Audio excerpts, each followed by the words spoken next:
Well, there we go. Welcome, everybody. 12 seconds of awkward silence. Hello, everyone. We're here to drive 10 hours to break down some technical content because we're true Juventinos and also including the mannequin in our coaching staff. Unfortunately, I am no longer able to be at my desk because I suffered an injury that I will save for a different episode or a different situation. And here to break down the new Tudor shenanigans with me is the Double Daves. Sounds like the only person that's broken down is you right now. Fair enough. Yeah, And- get back on track, bro. As a result, Dash's audio is not the greatest because he's doing this off his phone because he can't be at his desk, so we apologize for that. But regardless, we're here. Circumstances. Yeah, We are overcoming adversity. yeah, life happens. But Igor Tudor, Juve's new short-term coach for 9 matches. It's worth looking at what this guy actually is. Like, actually, not the glaze.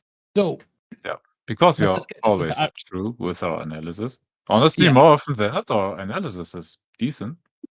Yeah, the only for herself. But the only glaze we do here is on donuts. no, absolutely. People's Glaze your donuts. faces. We're not going to glaze Tudor. We're going to give you the facts and our opinions about it, of course, to the best of our knowledge. But we just want to get that out of the way as well because there's too much glazing and then we get our hopes up. We don't want to get our hopes up. We want to go in with the proper expectations. So without further ado, let's establish those expectations. And first and foremost, that's going to be how often or how long he stays at a club. So, Lazio, 11 games. Marseille, 48. Verona, 36. Assistant manager for Pirlo, 52. Hajduk Split, 18. Udinese, 21. Udinese, 4. It goes on. You get the point, right? Do not expect this, especially with a 4-month, 500,000 euro salary, for there to be much more than that, quite honestly. And unless he creates a revolution, things just click and just like this magic happens. Expect it to be those 9 games, maybe the Club World Cup. I can't personally see this going in to the next season. Yeah, I don't think so. At the most, it will go towards the 4 months and the additional year, maybe to keep establishing a certain basis in the team. But otherwise, this is not a mid or long term solution at all because I think tactically and also the energy he is trying to instill into his players is it has a ceiling in my opinion. Mm-hmm. Now, just another thing with the expectations. Everyone's yelling he is a Juventini. He is a Juventini. But first and foremost, and I'm trying to figure out how to call this, a Hadjukian or a Splitonian. Hadjukian, Splitonian. If you go to his playing career, Hajduk, under 17, under 19, first team. He comes back and forth. Juve, goes on loan. Juve. And he goes back to Hajduk Split, retires, starts his manager career with Hajduk Split. And then he goes on from there. So is he Juventini? Yes. Is he Hadjukian? Yes. 2 things can be true. Again, he is not, in my opinion, what you believe. Maybe like a Andrea Pirlo to be not even that, like a Chiellini. Not even that. Yeah, I was gonna say, like, your only accurate Juventini comp is gonna be Conte. In my, like, to be honest with you, it's and even then, that's just kind of like, and even then, that's kind of like but still, it's a good thing that you brought it up because it's just to tackle this because it's like I get so damn frustrated where like, oh, he's a Juventini. Oh, he's like, hey, Montero's a Juventini. How is he as a coach? It's nice. It's good because you need that grinta and you want to instill that culture back in, and that's one of the reasons why we're bringing him is to instill that culture. Does he imbue that Juventini culture, that grinta? Sure, absolutely, he does. But it's just to take that like little bit of glaze off once again, and like let's look at the man as a whole, not just as he actually has a bigger past the biggest part of his career was in Croatia, was at Hajduk Split. He was even assistant coach for the Croatian national team. So keep it in perspective. Like And people have lives outside of Juventus as well. And you said you drove through Split, and there was murals of him all over the place. Like Yeah. he's revered in that city. So I can confirm that. Yeah. Yeah, you know, I think the big thing that we're trying to also instill here is to take Juventini out of your argument for or against a Mhm. person, player, manager, or whatever. If you come up to me and you tell me I like having Tudor because he's a Juventino, I cannot have a positive discussion with you if that is your main opening argument. If you can sit there and you can tell me, okay, this is what he will bring and this is what he will do as far as, hey, he expects a higher work rate. Yes, he's more direct in his approach. We can have a conversation. But if you want to just justify him, oh, he's a former Juve player and he was Pirlo's assistant coach. Fantastic. Pirlo was a former Juve player, and guess what he's doing right now? Playing charity matches against old bums of Tottenham. Like that's kind of where he is right now. He's not doing anything. So if your basis for what you want in your manager or your staff or whatever is your opening argument is this person's a Juventino and this is this, like sorry, tribalistic nihilism isn't going to help you here. And it's kind of one of the reasons why we're in the mess that we are in. Because so go ahead. what do we have then? What is Igor Tudor? Igor Tudor is a high energy, high press, high counter rate coach where he expects high back and forth play. It's very direct with how he plays. He does not do this corny hipster ball thesis or anything like that. It is you run until you cough up blood. That is how he expects his teams to play. It is, again, it's a very blue collar thing. Again, it's not good for players that are prima donnas. It is, again, for your mid table, your guys that are trying to break through and make a name for themselves. This is kind of the first time you're going to see this kind of go into a club of higher status. And this is more so him being in the direct driving seat versus where he was with Pirlo. Because, like, for example, I see parallels between Ronaldo's personality and Tudor's personality. Very abrasive, very aggressive, and very demanding personalities. And I think Pirlo was the good cop to Tudor's bad cop. And there was a reason why Tudor was relieved and isolated out in January of the Pirlo season. Unfortunately, that looks like it ended up having a negative effect on the team. But again, there's so many what ifs and scenarios that we'll never find out.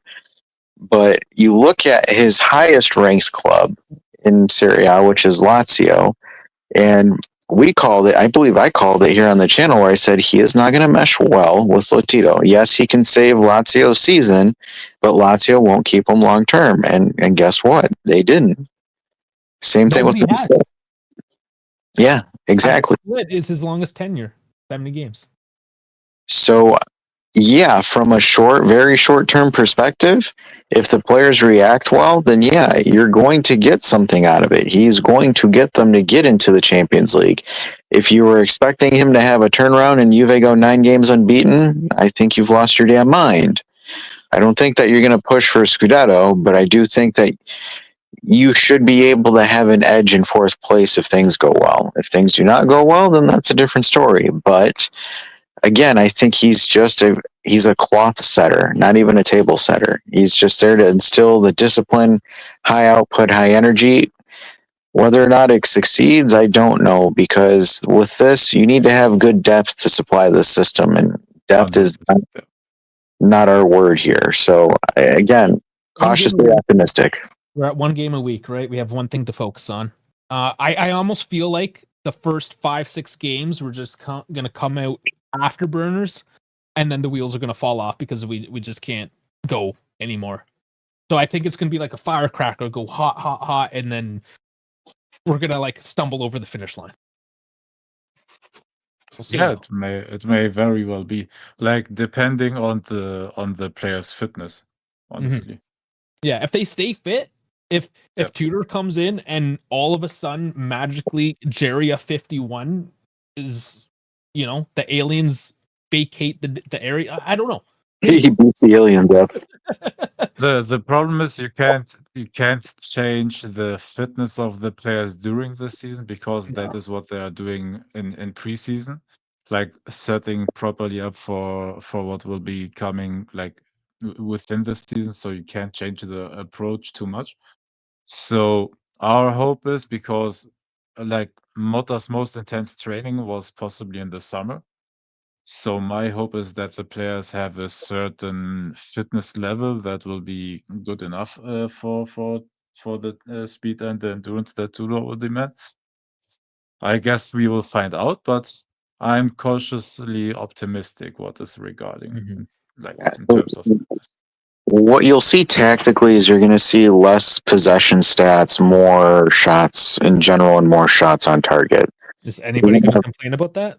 No, I don't think anyone's going to complain about that, but I think that's what you're going to see And more of. a lot of process, lot of passes into the box, and hoping that they will fall in. Mhm. I'm interested to see, but German Dave, you have a potential lineup.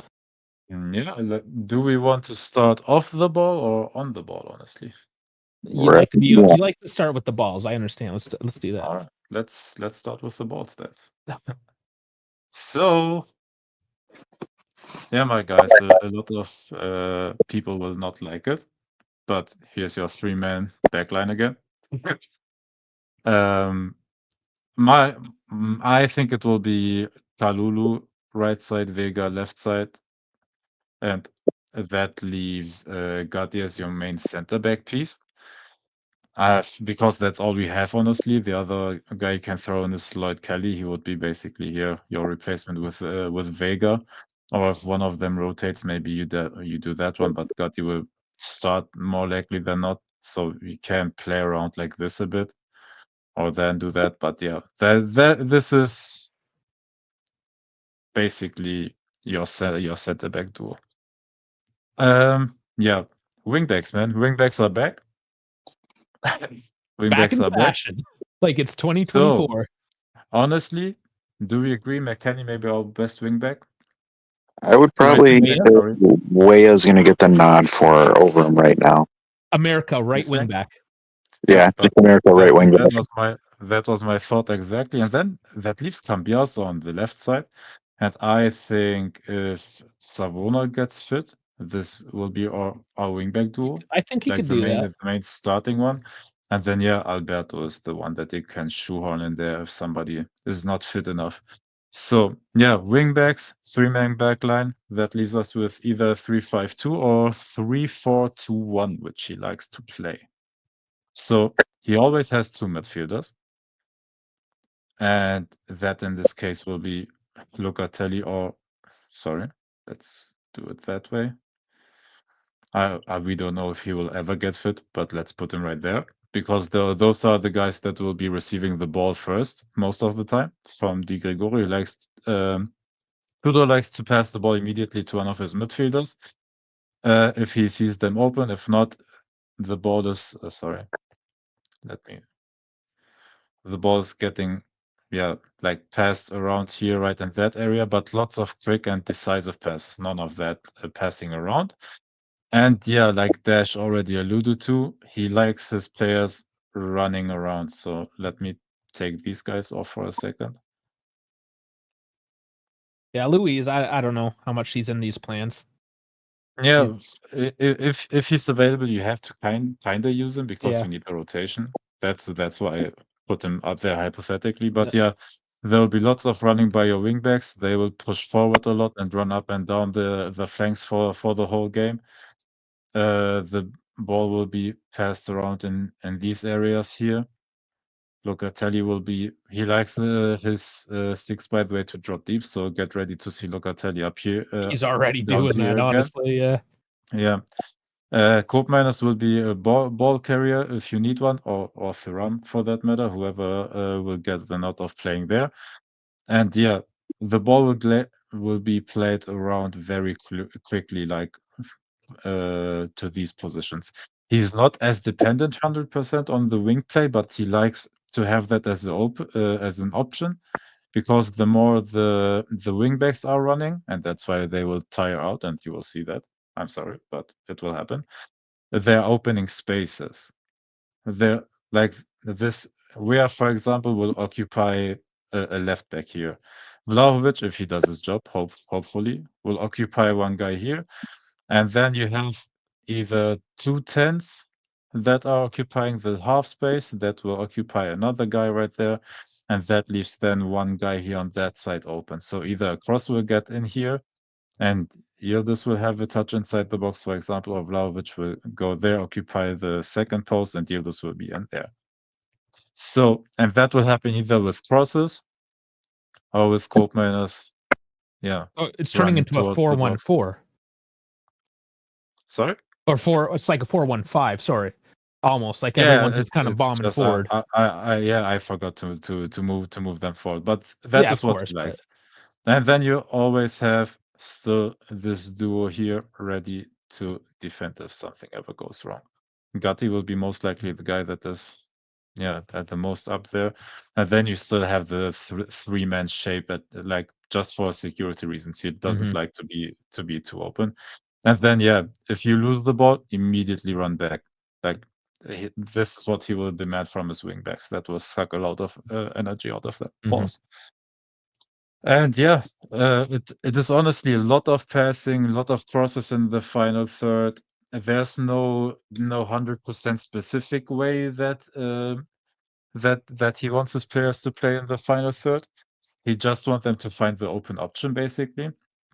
And yeah, it's just the basis that is always the same, and it is the wingbacks pushing forward the whole game.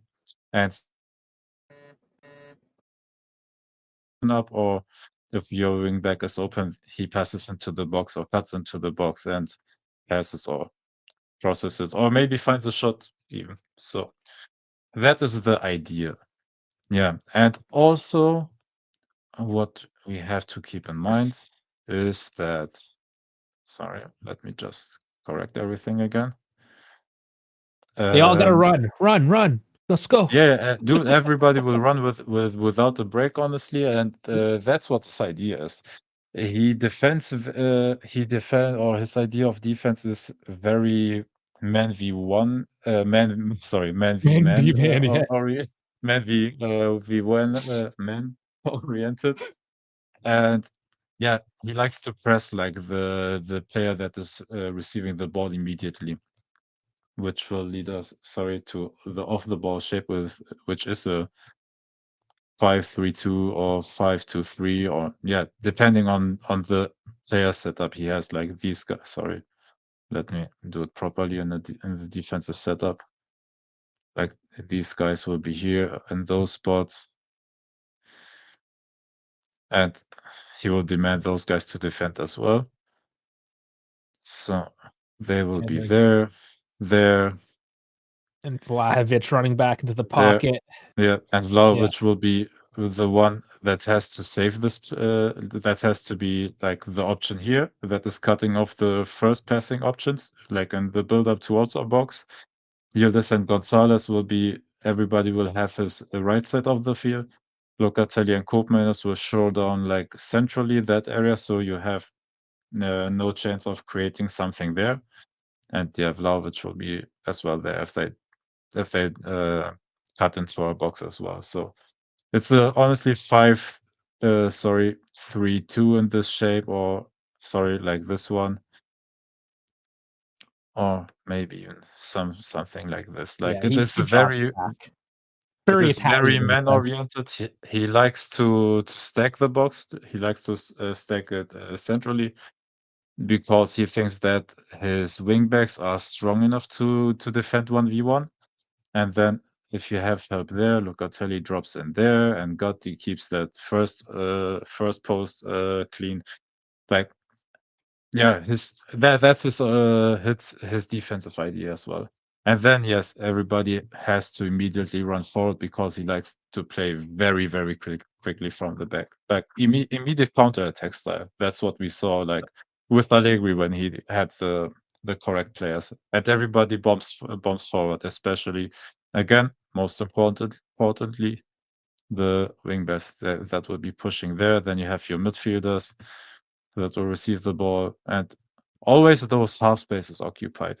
Whether it is by another 10 next to Yildiz, I put Nico Gonzalez in there, but I honestly don't know who will be the person that will Yeah, play that subject the to best. change, of Yeah, course. that is subject Although to change. whoever.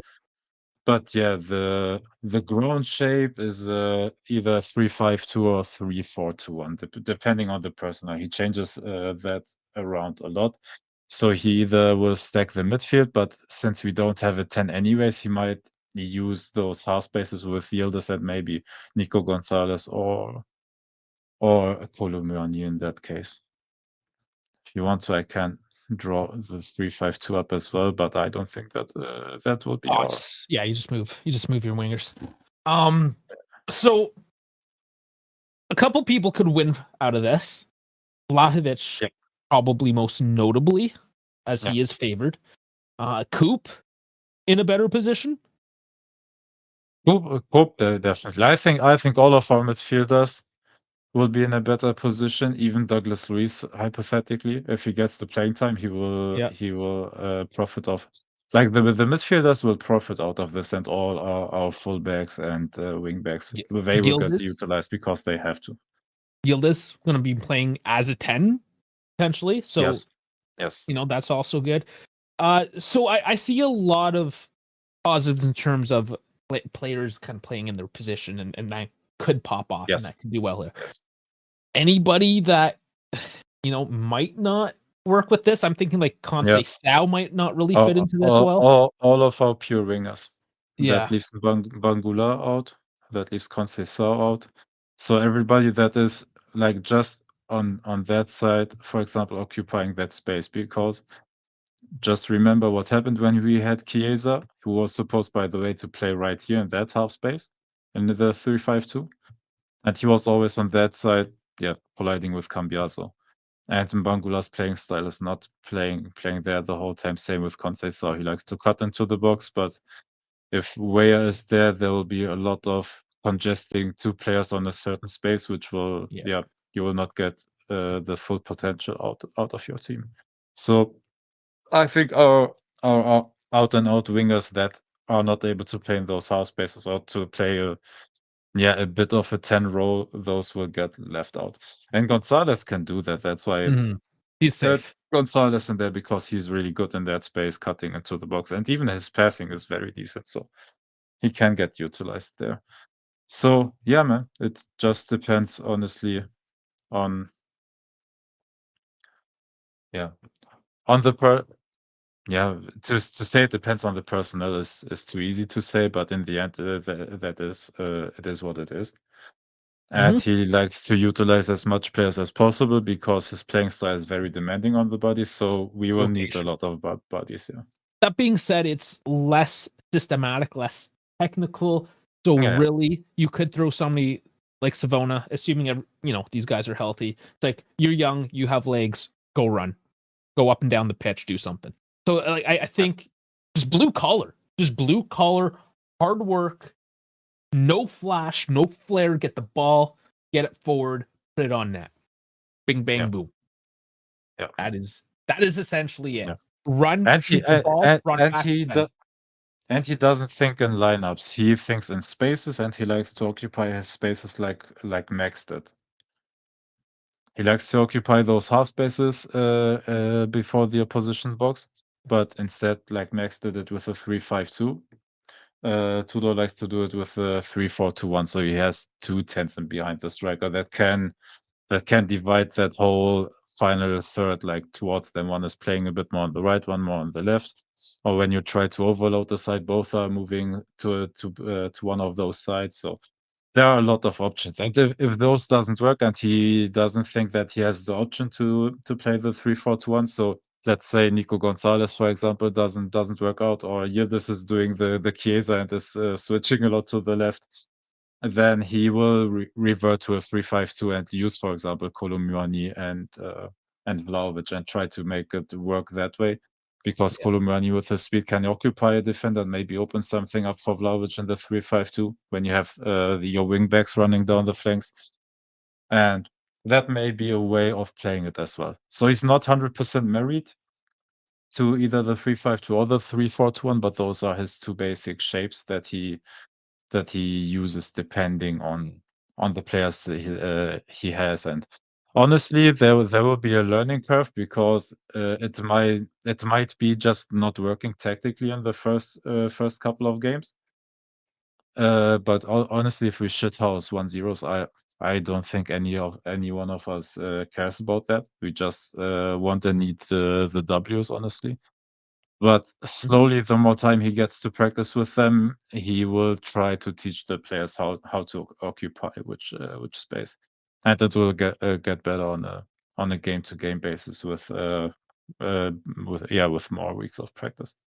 So I'm assuming a bit of a honeymoon phase, couple really Yeah. good games, kind of like when Mata first started, when any new coach starts, get a couple real hot games, then things kind of taper off a bit and maybe start to pick up again. A bit of an ebb and flow. We won't know until it happens. This is being recorded on the 25th of March. The first game is on Saturday, which is the 29th. Yeah, Genoa. Yeah, so still 5 more days away from now. Otherwise, that pretty much covers him, doesn't it? Anything else?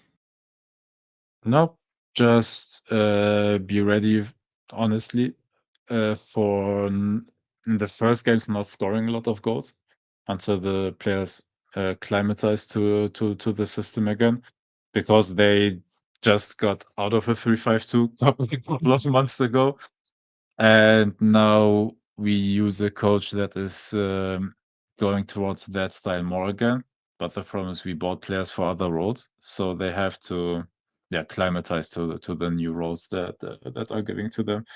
And it will take, in my opinion, honestly, 3 weeks, something like that, until they actually understand what to do on the field. No, that's So, a but fair. at least they will fight on the pitch. And if they don't for Tudor, then I don't know. Then sell Then they're everyone. not fighting for anybody. Yeah, then Yeah.